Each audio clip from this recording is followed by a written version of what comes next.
अगर तुम्हारे अंदर इच्छा है कि मुझे सीखना है, मुझे मेहनत करनी है, तो फिर तुम्हें कोई नहीं रोक सकता बेटा। लेकिन इस इच्छा को हमेशा चलाए रखना, ये बहुत बड़ी बात होती है।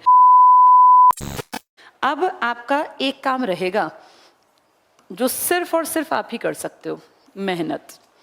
आपके बदले की मेहनत कोई नहीं कर सकता, ना भाई बहन, ना माँ बाप, ना टीचर्स। लेकिन मेहनत के साथ साथ जो सबसे इंपॉर्टेंट चीज होती है, हमारी डायरेक्शन।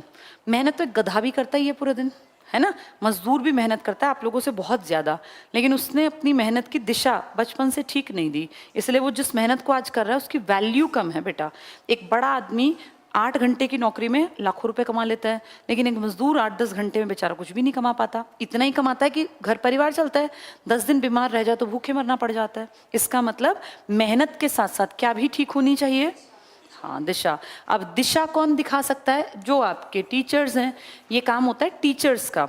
टाइम टू टाइम आपको कौन से फॉर्म निकले हैं ये पता होना चाहिए। अब ये फॉर्म आ गए, मुझे भर देने चाहिए, ये मेरी एलिजिबिलिटी है। कई बार तो ना यंग एज में क्या होता है, आप लोगों की उम्र में फॉर्म निकलते जाते हैं, पता ही नहीं चलता। बहुत सारे लोग तो अपने चांसेस खो देते हैं। पहली प्रायोरिटी पर सारे फॉर्म्स भरने हैं, जहां जो निकले, चाहे पुलिस में, चाहे बैंक में, रेलवे में, किसी एनटीपीसी में, कहीं भी। क्योंकि पेपर दोगे तो पेपर सॉल्व करने आएंगे। ये पेपर बेटा बीए एमए वाले नहीं है कि आप कुछ भी लिख देंगे शीट में आपको नंबर मिलेंगे, ऐसा नहीं होता। यहाँ है, एक आपने टिक ठीक किया तो आपको नंबर मिल गया, आपने टिक ठीक नहीं किया तो आपका नंबर गया। वो आपकी पूरी किताब कॉपी भरी हुई नहीं देखेंगे, वो तो सिर्फ आपका वो एक सर्कल चेक करेंगे, वो ठीक है कि नहीं है।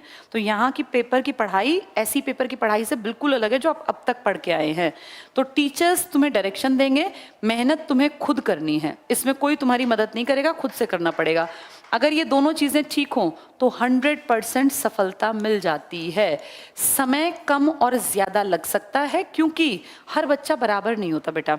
तुम सब यहाँ बैठे हो ना इस रूम में, तुम सबका लेवल अलग अलग है। तुम में से बहुत सारों को मैं सच बताऊं अगर, तो पूरे राज्य भी नहीं पता होंगे। और इसमें कोई ऐसा नहीं कि हम अकेले, ऐसा इंडिया में नॉर्मल है। कितने राज्य हैं? 27 राज्य नहीं है बेटा, 28 हैं। जैसे बाय नेम तुम्हें 28 राज्य मैं पूछने लगूं तो बहुतों को नहीं। इसमें ऐसा नहीं है कि मेरा टारगेट तुम्हारी बेइज्जती करना है, लेकिन मैं ये फैक्ट बता दूं, रियलिटी है। किसी को सारे राज्य याद होंगे, किसी को सारी राजधानियां याद होंगी, किसी को हो सकता है देश दुनिया की भी बहुत सारी जानकारी हो। इसका मतलब है हम सबका अपना एक लेवल है। हम कहाँ से स्टार्ट करते हैं? जिसको राज्य भी सीखने हैं और एक पहले से बहुत कुछ जानता है, तो दोनों के बीच में एक फासला है ना। अब जिसको ज्यादा चीजें आती हैं वो जल्दी भी तो सीखेगा क्योंकि उसका बेस स्ट्रांग है, वो जल्दी सीखेगा और ज्यादा सीखेगा। जिसका लेवल कमजोर है उसे थोड़ी सी मेहनत ज्यादा करनी पड़ेगी। इस लेवल के अकॉर्डिंग टाइम डिसाइड हो जाएगा बेटा। अब जो पहले से पढ़ लिख के आए हैं, जिसने 12 साल मेहनत की है, जिसने 8वीं 9वीं 10वीं 11वीं में टीचर्स की बातों पे ध्यान दिया 5 साल, तो उसको टाइम थोड़ा कम लगेगा सीखने में।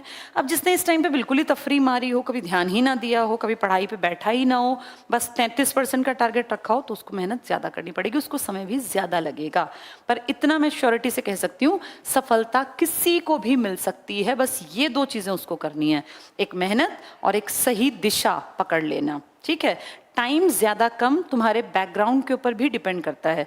जिसको कुछ भी नहीं आता और उसके अंदर इच्छा जाग जाए कि मुझे सीखना है, मैं मेहनत कर लूंगा अब, या मैं मेहनत कर लूंगी, तो उसको टाइम लग जाएगा। लेकिन कोई बात नहीं, इच्छा शक्ति जिस दिन आ गई उस दिन 1 साल 1.5 साल 2 साल क्या फर्क पड़ता है। जब ठान ही लिया कि करना है तो फिर कितना ही समय लगे, फिर लगातार पढ़ते रहना।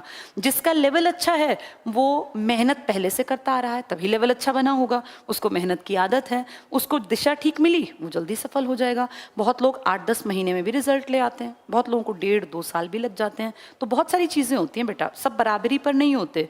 यहाँ तुम पहले दूसरे दिन आए हो, लेकिन एक्चुअल में तुम सबका एक अलग अलग लेवल है, उसके हिसाब से भी ग्रोथ करोगे। इतना कंफर्म है, अगर तुम्हारे अंदर इच्छा है कि मुझे सीखना है, मुझे मेहनत करनी है, तो फिर तुम्हें कोई नहीं रोक सकता बेटा। लेकिन इस इच्छा को हमेशा चलाए रखना, ये बहुत बड़ी बात होती है। और जनरली इच्छा जो है ना, कुछ दिन तो होती है फिर मर जाती है, फिर सोचते हैं छोड़ना यार कौन पढ़ेगा। पढ़ाई करनी पड़ेगी, इसके अलावा कोई ऑप्शन नहीं है। अपने मन को पहले समझाना पड़ेगा कि मेरे पास एक ही ऑप्शन है, पढ़ लिख के आगे बढ़ना। मेरे पिताजी के पास नहीं है फालतू 50-60 लाख रुपए कि मुझे वो दे दें कि जब बेटा इनको चाहे तू बर्बाद कर चाहे बिजनेस कर।